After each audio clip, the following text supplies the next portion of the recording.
This is the Lone Crater YouTube. We hope this video helps. In this video, I will explain how to remove your Ford Bronco roof. First, gather your tools, including a T50 Torx bit, a ratchet, and a soft blanket to protect the panels. Park your Bronco on a level surface to ensure stability during the process.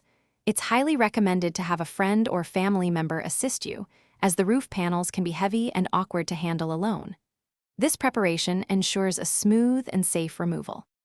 Now, let's start with the side roof panels. You'll find 6 T50 Torx bolts securing each side panel to the vehicle frame. Use your ratchet to loosen and remove these bolts completely. Once all bolts are out, carefully lift each side panel straight up and away from the Bronco. If your panels have electrical connections, gently disconnect them before fully removing the panel. Store these panels on a soft surface to prevent scratches. Next, we'll tackle the front roof panels. These are typically secured by latches located on the inside of the roof. Simply unlatch them, usually by flipping a lever or pressing a button.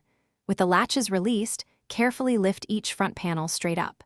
They are lighter than the side panels, but still require care. Place them on a soft, clean surface to avoid any damage. Double-check that all weather stripping stays in place for proper reinstallation. Finally, with the front and side panels removed, you're left with the larger rear section.